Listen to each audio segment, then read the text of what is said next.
親愛的朋友們，歡迎來到微光夜讀。方經理，從明天開始，你去保安部報到吧。人事經理的聲音在辦公室裡響起，周圍20幾雙眼睛齊刷刷看向我。我抬起頭，看着這個比我小15歲的人事經理，又看了看角落裡正低頭玩手機的許峰。23年。我用23年幫公司建立起12個核心經銷商，年營業額8000萬。如今，這一切都要交給老闆那個工作才3個月的外甥。接下來開始我們本期故事，記得點擊訂閱並開啟小鈴鐺。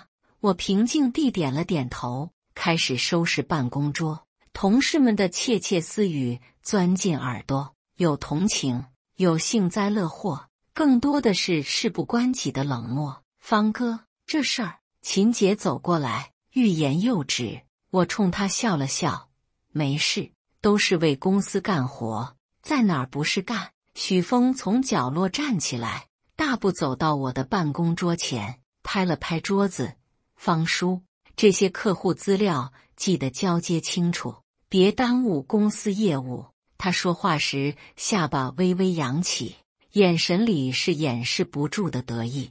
我看着這個3個月前還叫我方叔，讓我多關照的年輕人，現在已經坐上了銷售總監的位子，資料都在系統裡，你自己看。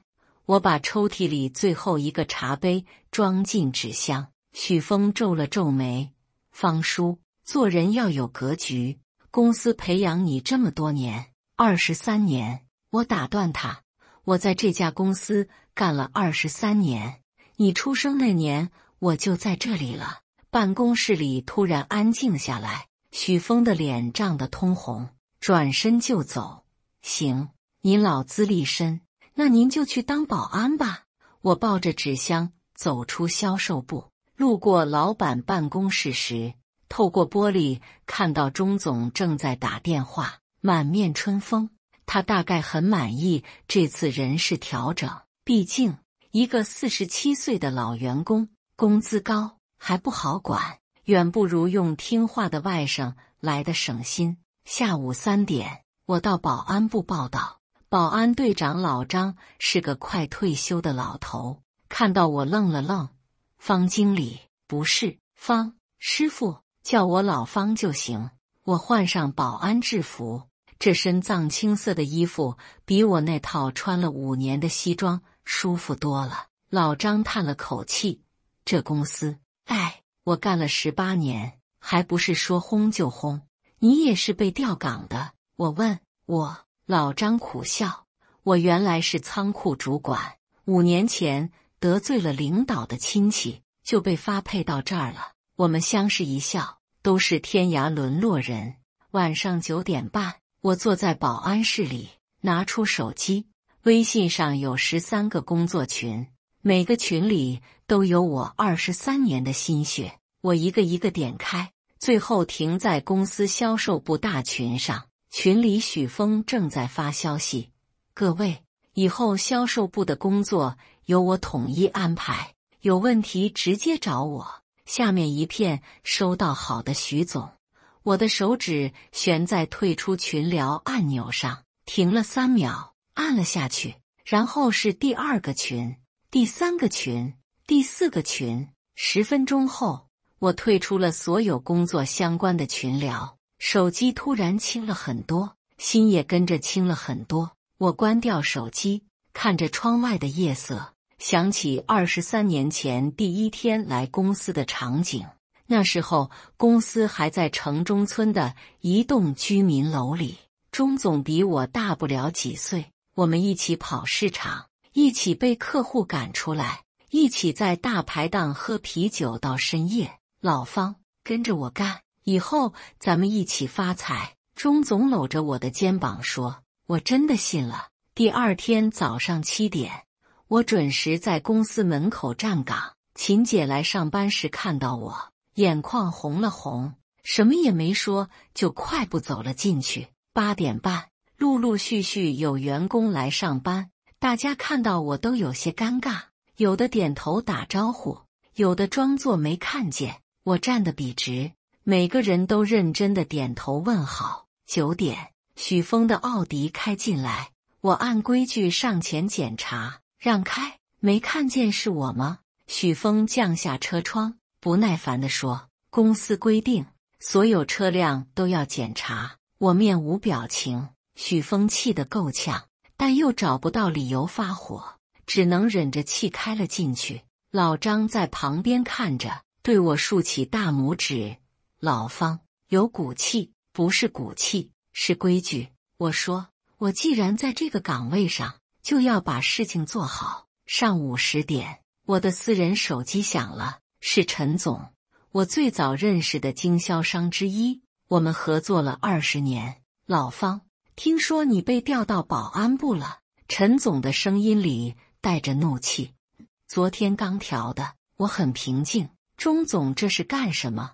你為公司打拼這麼多年，他居然這麼對你？都是打工的，老闆讓幹啥就幹啥。我笑了笑。電話那頭沉默了幾秒。老方，你有什麼打算嗎？還能有什麼打算？就這麼幹着唄。如果，陳總欲言又止，如果你有別的想法，記得告訴我。掛了電話，我心裡明白了。接下來的2個小時裡，我陸續接到了5個經銷商的電話，說的都是類似的話。這些老客戶不是在問我的近況，而是在等我的態度。中午休息時，我在手機裡翻出一個號碼，猶豫了很久，還是撥了出去。喂，方經理，好久不見啊！電話那頭的聲音很驚喜，這是競爭對手公司的李總。3年前曾經找我談過跳槽的事，被我拒絕了。李總，不知道您之前說的那個 offer 還算不算數？我問。算，當然算。李總的聲音立刻激動起來。什麼時候方便見個面？今晚7點。老地方。掛了電話，我長長的出了一口氣。23年的堅守，在昨天那一刻就已經結束了。下午，銷售部那邊開始亂起來了。透過玻璃窗，我能看到許峰在辦公室裡不停地打電話，臉色越來越難看。3點多，秦姐從財務室出來，路過門口時塞給我一瓶水。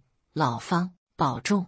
出什麼事了？我問。秦姐看了看四周，壓低聲音：早上開始，好幾個經銷商都聯繫不上了，許總急瘋了。我喝了口水，沒說話。4點半，人事經理急匆匆地進了老闆辦公室。5點，鍾總的車開出公司，速度很快。5點半，我接到老張的消息，聽說老闆去找經銷商了。1個下午打了幾十個電話都沒人接。我看着手機，上面躺着12個經銷商的私人號碼，這些號碼公司系統裡是沒有的，都是這些年我一點一點積累下來的私人關係。晚上7點，我準時出現在和李總約定的茶樓，李總已經等在包廂裡，看到我進來，立刻站起來：“方經理，總算把您盼來了。”我們聊了整整2個小時。李總開出的條件很誘人，銷售總監職位，底薪是我原來的2倍，年終分紅，還有股權激勵。李總，我需要考慮幾天。我沒有立刻答應。理解，理解。李總點頭。不過方經理，機會難得，希望您認真考慮。回到家已經快10點了，我坐在沙發上，看着這個住了15年的老房子。當年買房時，鍾總答應給我的股權一直沒有兌現，說是等公司上市了再說。這一等就是15年。手機震動，是鍾總打來的。老方，在哪兒呢？他的聲音聽起來有些疲憊。在家，明天上午來我辦公室一趟，有事找你。我現在是保安，不太方便吧？電話那頭沉默了幾秒。別開玩笑了，我是認真的，明天一定要來。我掛了電話，嘴角泛起一絲笑意。第二天早上，我換上西裝去了鍾總辦公室。他坐在辦公桌後面，臉色很差，眼睛裡布滿血絲。老方，這2天經銷商那邊你有聯繫過嗎？他開門見山，沒有，我已經退群了，和他們也沒什麼聯繫了。我老老實實地說。鍾總盯着我看了幾秒，似乎在判斷我話的真假。從昨天上午開始，12個核心經銷商裡有8個聯繫不上，剩下4個態度也很冷淡，可能是巧合吧。我說，巧合？鍾總突然提高了音量。老方，咱們認識20多年了，你覺得我會信這是巧合嗎？我沒說話，只是平靜地看着他。鍾總深吸了一口氣，語氣軟了下來。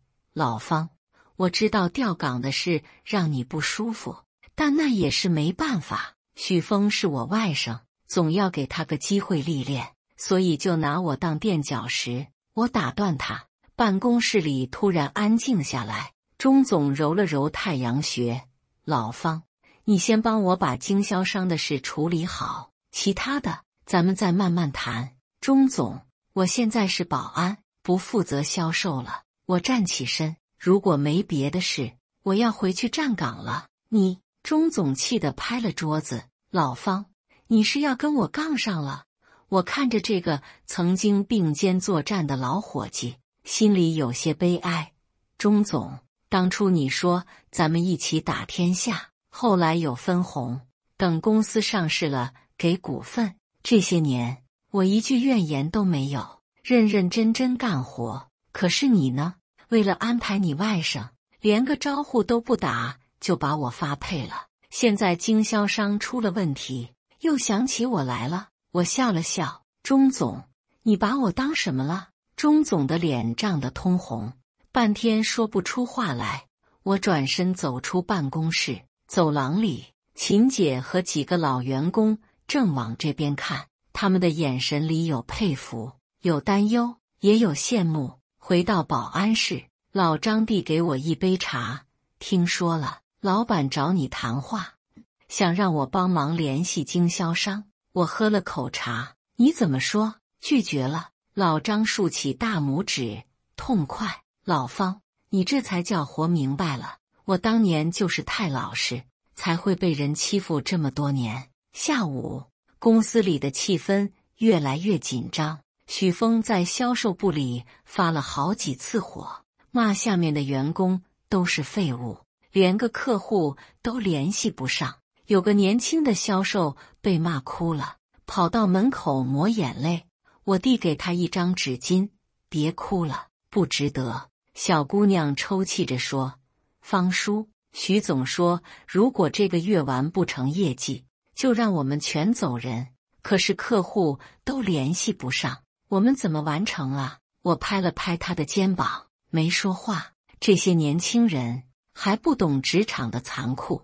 晚上6點，我正準備下班，手機響了，是李總。方經理，考慮的怎麼樣了？李總，我答應。我說，不過我有個條件。您說？我可以帶來8個優質經銷商，但我要銷售副總職位，加上5%的乾股。電話那頭沉默了幾秒，然後傳來李總爽朗的笑聲：成交。方經理，歡迎加入。掛了電話，我感覺身上的擔子突然輕了。23年，我終於為自己活一次。周末2天，我沒有閒着，我開車跑了8個城市，逐個拜訪那些老客戶。第一站是本市的陳總，陳總的工廠在郊區。我到的時候，他正在車間裡檢查生產線，看到我，陳總立刻迎上來：老方，你可算來了。我們在他辦公室裡聊了1個下午。說實話，老方，這些年我跟你們公司合作，看重的不是鍾總，是你。陳總很直白，你的為人，你的專業，我信得過。現在你被調到保安部，我憑什麼還要跟他合作？我把李總公司的情況介紹了一遍。陳總，新公司的實力不比鍾總的差，而且產品線更全，價格也有優勢。陳總想了想，行，老方，我跟你走，但有個前提，你得保證服務質量不能降。這個您放心。我握住他的手。接下來的幾天，我見了11個經銷商，最後有8個明確表示願意跟我合作，2個要再觀望觀望，還有2個因為和鍾總有其他利益糾葛，暫時不方便換。8個已經足夠了。這8個經銷商佔了原公司年營業額的60%。周一上班，公司裡的氣氛壓抑得嚇人。銷售部的人一個個耷拉着腦袋，許峰的辦公室門緊閉着，裡面不時傳出摔東西的聲音。秦姐從財務室出來，看到我走過來，小聲說：“老方，公司這個月的回款目標只完成了不到30%，鍾總已經發了好幾次火了。許總呢？”我問他。秦姐撇了撇嘴，天天關在辦公室裡打電話，也不知道在忙啥。中午，我正在保安室吃盒飯，鍾總的秘書來了。方師傅，鍾總請您上去一趟。我放下筷子，跟着他上了樓。鍾總辦公室裡，除了他，還有人事經理和許峰。許峰看到我，眼神閃爍，不敢直視。老方，坐。鍾總的態度比上次好多了，咱們今天好好談談。我坐下，沒說話。是這樣，公司研究決定，你還是回銷售部吧。職位嗎？銷售經理，比之前高1級。鍾總說。許總呢？我看向許峰。許峰支支吾吾。我可以當副總監，配合你工作。我笑了。鍾總，這個玩笑開得有點大了。我沒開玩笑。鍾總認真地說。老方，公司離不開你，經銷商那邊也只有你能搞定。工資翻倍，年底給分紅，明年公司上市了，給你2%的股份，這總行了吧？我看着鍾總，這個畫餅畫了23年的男人，又開始畫新餅了。鍾總，謝謝您的好意，不過我已經找好下家了。我站起身。什麼？鍾總愣住了。今天來就是想跟您說一聲，我要離職。我掏出辭職信放在桌上，按照勞動法，提前30天通知，這是我的義務。鍾總一把抓起辭職信，臉色鐵青。老方，你是要跳槽，去哪家公司？這個不方便說，是不是李總那邊？鍾總突然提高音量。老方，你可想清楚了，你要是走了，那些經銷商……鍾總，經銷商是公司的，不是我個人的。我打斷他，他們願不願意繼續合作，是他們的自由。鍾總氣得渾身發抖。好啊，老方，虧我這麼信任你，你就是這麼回報我的。信任？我冷笑。鍾總，您要是真信任我，就不會連個招呼都不打就把我調到保安部了。再說了，這23年，我幫公司賺了多少錢，我拿了多少，您心裡沒數嗎？辦公室裡一片死寂，許峰低着頭，不敢吭聲。人事經理尷尬地站在一旁。我轉身走向門口。老方，鍾總突然叫住我。你要多少？你說個數。我停下腳步，沒有回頭。鍾總，有些東西不是錢能買回來的。說完，我拉開門走了出去。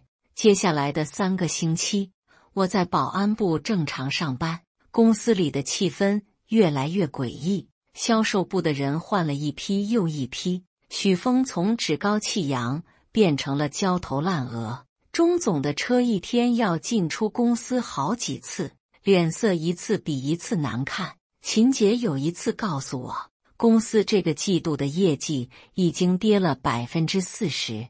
鍾總想盡辦法想把那些經銷商拉回來，但人家根本不見他。秦姐說，聽說有幾個經銷商已經跟李總那邊簽約了。我笑了笑，沒說話。那8個經銷商，我都已經跟李總談妥了，下個月合同就能簽。第3週的週五，我辦完了離職手續，秦姐和幾個老同事送我到公司門口。老方，以後有機會多聯繫。秦姐眼眶有些紅。會的，我拍了拍她的肩膀。秦姐，趁早也給自己想想後路吧。秦姐愣了愣，點了點頭。我提着紙箱走出公司大門，陽光照在身上，暖洋洋的。23年終於結束了。回到家，我洗了個澡，躺在沙發上休息。手機響了，是陳總。老方，下周一去李總那邊報道，都安排好了。行，到時候咱們好好慶祝一下。陳總笑道。對了，聽說鍾總那邊現在急瘋了，到處找經銷商談，隨他去吧。我說，商場如戰場，沒有永遠的合作，只有永遠的利益。掛了電話，我打開電腦，開始整理這些年的客戶資料。這些資料是我23年的心血，也是我現在最大的資本。周末，李總請我吃飯，飯桌上，他給我介紹了公司的核心團隊，都是行業裡的精英。方總，從下周開始，銷售部就交給你了。李總舉杯，咱們一起把公司做大做強，一定不負李總期望。我碰杯，旁邊一個副總問，聽說鍾總那邊現在很慘，業績跌了快一半，幾個大客戶都跑了。李總笑道，這次多虧了方總，不然咱們也拿不下這些優質客戶。我默默喝了口酒，心裡沒有太多波瀾。商業就是這樣，弱肉強食，適者生存。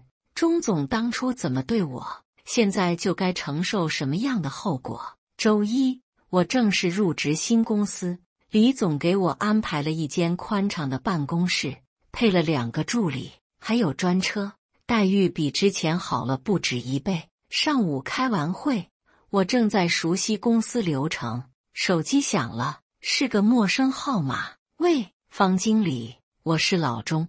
電話那頭的聲音有些沙啞，我愣了愣。鍾總很少這麼稱呼自己。鍾總，什麼事？老方，給我一次機會，咱們見個面行嗎？他的語氣裡帶着懇求。我沉默了幾秒。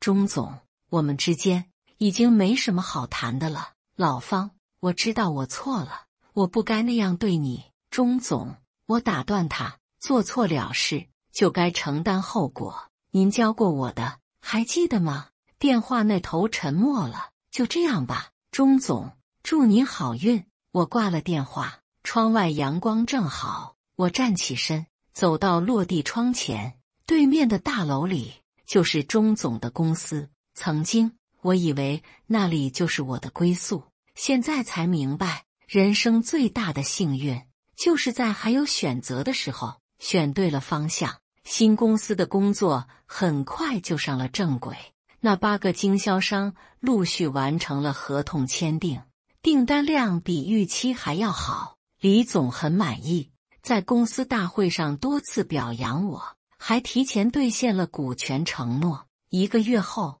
我拿到了公司5%的乾股，這是我這輩子第一次成為股東。同時，我也聽到了鍾總公司那邊的消息，據說他們這個季度的業績跌了超過50%，好幾個部門都在裁員。許峰終於被趕走了，鍾總找了個職業經理人來救場，但效果不大。有天中午，我在餐廳吃飯，碰到了秦姐。老方，秦姐看到我，眼睛一亮，你現在看起來氣色好多了。我笑着請她坐下。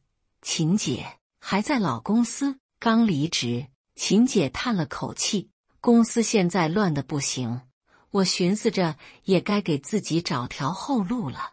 我遞給她一張名片，我們公司財務部正好缺個主管，你要是有興趣，可以來試試。秦姐接過名片，眼眶有些紅。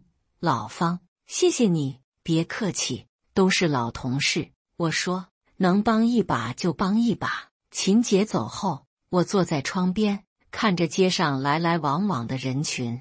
職場這麼多年，我終於明白了一個道理：忠誠是相互的，尊重也是相互的。你把員工當工具，員工就會把工作當交易；你把員工當夥伴，員工才會把公司當家。鍾總這23年，畫餅畫得太多，兌現的太少，而我也用了23年才看清這個現實。好在還不算太晚。2個月後，我們公司拿下了3個新的大客戶。李總在慶功宴上宣布，年底給我的分紅將超過100萬。這個數字是我在老公司工作23年都沒有拿到過的。敬酒的時候，李總拍着我的肩膀說：“方總，選擇咱們公司是你做的最對的決定。”我舉起酒杯，心裡五味雜陳。如果當初鍾總能多一點誠意，多一點尊重，也許就不會有今天這個局面。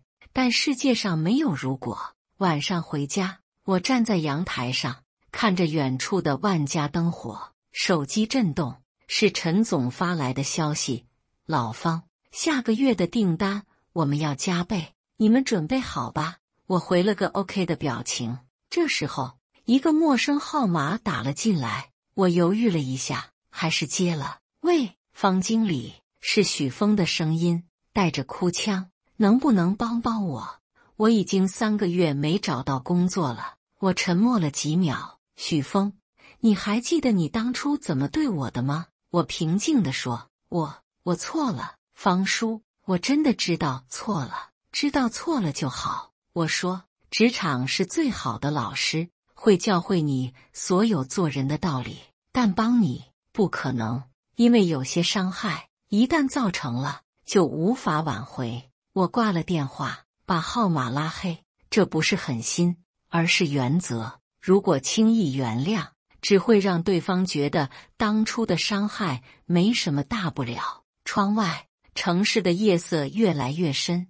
我看着對面那棟大樓，那裡曾經是我奮鬥了23年的地方，如今那裡的燈光越來越少，而我這邊卻越來越亮。這就是選擇的力量，也是尊重的價值。3個月後，行業裡傳出消息，鍾總的公司要被收購了。收購方是一家大型集團，開的價格很低，因為公司現在的狀況實在不好。我聽到這個消息時，心裡沒有太多波瀾。商場如戰場，沒有誰會永遠贏，也沒有誰會永遠輸。鍾總只是輸在了不懂得珍惜。這天下午，我正在辦公室裡處理文件，秘書進來說：“方總，樓下有位鍾先生找您。”我愣了愣，讓他上來吧。幾分鐘後，鍾總走進我的辦公室，他看起來蒼老了很多，頭髮白了一大半，背也有些駝了。老方，他站在門口叫了我一聲，我示意他坐下，給他倒了杯茶。聽說公司要被收購了，我問。鍾總點點頭，苦笑：“是啊，走到這一步也是我自找的。老方，我今天來就是想跟你說聲對不起。”他看着我，當初是我糊塗了。我端起茶杯，沒說話。我以為公司是我的，員工就該聽我的，客戶也跑不了。鍾總繼續說：“我以為你就算受了委屈，也會忍着。畢竟幹了這麼多年，可我錯了。”他搖搖頭，人心不是用年份買的，是用真心換的。我喝了口茶，鍾總，這些話3個月前您要是能想明白就好了。我知道。鍾總嘆了口氣，所以今天來不是想讓你原諒我，就是想親口跟你說聲對不起。他站起身，衝我深深鞠了一躬。我坐在那裡，看着這個曾經意氣風發的男人，心裡突然有些難過。23年的交情，最後落得這個下場，說不遺憾是假的。鍾總，您請坐。我說。鍾總重新坐下，眼眶有些紅。老方，你現在過得好，我就放心了。我們聊了很久，聊當年一起創業的艱辛，聊那些難忘的時光，聊各自的錯誤和遺憾。臨走時，鍾總站在門口，回頭看了我一眼。老方，要是當初，鍾總，我打斷他，沒有當初，只有現在。您好好談收購的事吧，以後咱們還是朋友。鍾總點點頭，轉身離開。看着他離去的背影，我突然想起23年前我們第一次見面的場景。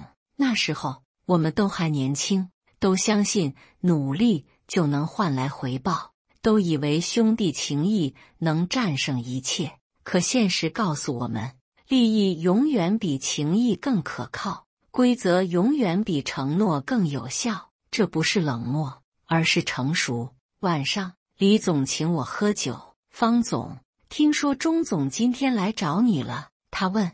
來道歉的。我說。你怎麼想？我笑了笑。我能怎麼想？人生就是這樣，有些錯誤犯了就是犯了，只能承受後果。不過我不恨他。李總點點頭。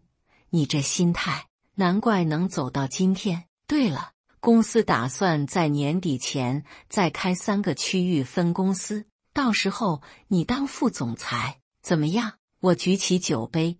李總，我這輩子等的就是這句話。兩人碰杯，一飲而盡。那天晚上，我喝了很多酒，卻沒有醉，因為我知道，我的人生才剛剛開始。1年後，我成了公司的副總裁，我們的業績翻了3倍。市場份額超越了行業第2名，直逼第1。而鍾總的公司在被收購後，品牌被雪藏，原來的團隊全部解散。有一天，我在商場裡遇到了許峰，他推着購物車，裡面裝着打折的日用品，整個人憔悴了很多。看到我，他愣了愣，然後低下頭，想要避開。許峰，我叫住他。他停下腳步，沒敢看我。方總，找到工作了嗎？我問。找了個銷售的工作，底薪不高。他聲音很小。我從包裡拿出一張名片，我們公司的西南區正好缺個銷售經理，你要是願意，可以來試試。許峰抬起頭，眼睛裡滿是不可置信。方總，您不恨我？恨你有用嗎？我說，職場不是打打殺殺，是人情世故。你當初對我做的那些事，已經讓你付出代價了，我沒必要再落井下石。不過，你要是來了，就得按規矩辦事，明白嗎？許峰眼眶紅了，使勁點頭。明白，謝謝方總，謝謝您。我拍了拍他的肩膀。年輕人，犯錯不可怕。可怕的是不知道錯在哪裡，回去好好想想。想明白了，周一來公司找我。看着許峰離開的背影，我想起了23年前的自己。那時候的我，何嘗不是年輕氣盛，何嘗不是犯過錯誤，只是有人願意給我機會，我才能走到今天。現在，我也有能力給別人機會了。這就是人生的輪迴，也是成長的意義。晚上回到家，妻子問我，今天怎麼這麼高興？遇到一個舊相識，突然想明白了一些事。我說，什麼事？我們這一生啊，其實就是在學習2件事，什麼時候該堅持，什麼時候該放下。堅持該堅持的，放下該放下的，人就能活得明白了。妻子笑了，你什麼時候变得這麼有哲理了？我摟着他的肩膀，都是這些年寫的教訓換來的。窗外夜色溫柔，我看着這個陪了我20年的女人，心裡充滿了感激。這些年的起起伏伏，她從來沒有抱怨過，一直默默支持着我。老婆，謝謝你。我說，傻瓜，謝什麼？她靠在我肩膀上，你能過得好，我就滿足了。那一刻，我突然覺得，人生最大的幸福，不是賺了多少錢，爬了多高的位置，而是在經歷了所有的風雨之後，身邊還有人陪着你，支持着你，相信着你，這才是真正的成功。2年後，我們公司成功上市。上市那天，李總在台上發言，特別感謝了我的貢獻。台下掌聲雷動，閃光燈閃個不停。我站在台上，看着下面黑壓壓的人群，心裡百感交集。如果當初沒有離開鍾總的公司，我會有今天嗎？答案是肯定的，不會。有時候，人生最大的轉機，往往來自於最大的危機。被調到保安部，看似是羞辱，其實是解脫，讓我看清了現實，也給了我重新選擇的勇氣。慶功宴上，陳總帶着幾個經銷商來祝賀。老方，不對，方總。陳總舉杯，當初跟着你走，是我這輩子做的最對的決定。其他幾個經銷商也紛紛舉杯。這2年跟着我們公司，他們的生意都翻了好幾倍。各位，應該是我謝謝你們才對。我舉杯，沒有你們的信任，就沒有今天的我。我們碰杯，一飲而盡。這時候，秦姐走過來，老方，門口有人找你。我走到宴會廳門口，看到鍾總站在那裡，他穿着一身普通的休閒裝，手裡拿着一束花。老方，恭喜你。他把花遞給我，我接過花。鍾總，進來坐坐。不了，他搖搖頭，我就是來看看你，看看你過得好，我就放心了。你現在，我欲言又止。鍾總笑了笑，在一家諮詢公司打工呢，幫人做管理諮詢，收入還行。這2年，我想明白了很多事。他看着我，人啊，越是成功，越容易迷失自己。我當初以為有了公司，有了錢，就可以為所欲為。結果呢？公司沒了，錢也沒了，連朋友都失去了。現在重新開始，反而輕鬆了。我看着他，這個曾經不可一世的老闆，現在變得謙和而真誠。鍾總，過去的就過去了，往前看吧。我說。鍾總點點頭。老方，你保重。他轉身離開，背影在夜色中漸漸遠去。我站在門口，看着那束花，心裡五味雜陳。人生就是這樣，有人爬上去，有人跌下來，沒有永遠的贏家，也沒有永遠的輸家。唯一不變的是，那些你善待過的人，終究會記得你的好，而那些你傷害過的人，也終究會讓你付出代價。回到宴會廳，李總走過來，老朋友，我說，看來你的故事很精彩啊。李總笑道，每個人的故事都很精彩。我舉起酒杯，只是有人選擇了正確的路，有人走了彎路而已。好在我們都在正確的路上。李總碰杯，說得好，來，為我們的未來乾杯。那天晚上，我喝了很多酒，也聊了很多。回家的路上，司機問我，方總，您今天看起來特別高興。是啊，我看着窗外的夜景，因為我終於明白了一個道理。什麼道理？人這一輩子，最重要的不是你擁有什麼，而是你成為了什麼樣的人。是啊，司機點點頭。方總，您說得對。車子駛過繁華的街道，霓虹燈在窗外閃爍。我閉上眼睛，腦海裡浮現出這2年的點點滴滴，從被調到保安部的屈辱，到決然退出工作群的解脫，從與老闆決裂的痛快，到開啟新事業的激動，從經銷商的支持，到公司上市的成功。每一步都走得艱難，但也走得堅定，因為我知道，只有尊重自己，別人才會尊重你；只有珍惜自己，別人才會珍惜你。這是我用23年換來的教訓，也是我餘生都會銘記的真理。5年後，我們公司成為了行業第一，我也從副總裁升任為總裁，李總退居2線，做起了董事長。那天，公司開年會，我在台上發言，台下坐着800多名員工，他們是公司的未來，也是我的責任。各位同事，今天我想跟大家分享一個故事。我說，5年前，我47歲，在原來的公司做了23年，從基層銷售做到經理。但有一天，公司突然把我調到保安部，那一刻，我可以選擇忍氣吞聲，繼續待下去，等待奇蹟。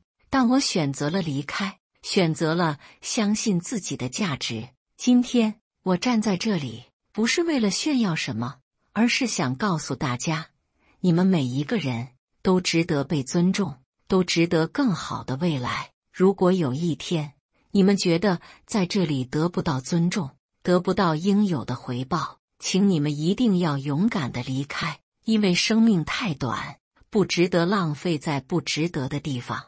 台下響起了熱烈的掌聲。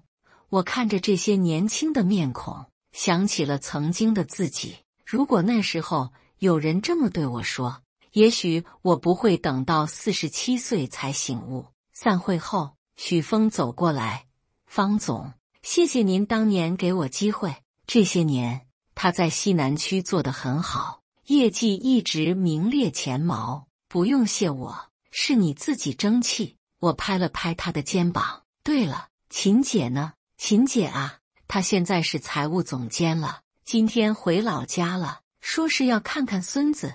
許峰笑道。我也笑了。這些年，我們這些從中總公司出來的人，在新公司都過得不錯，因為李總懂得尊重人，懂得珍惜人才，這才是一家公司能做大做強的根本。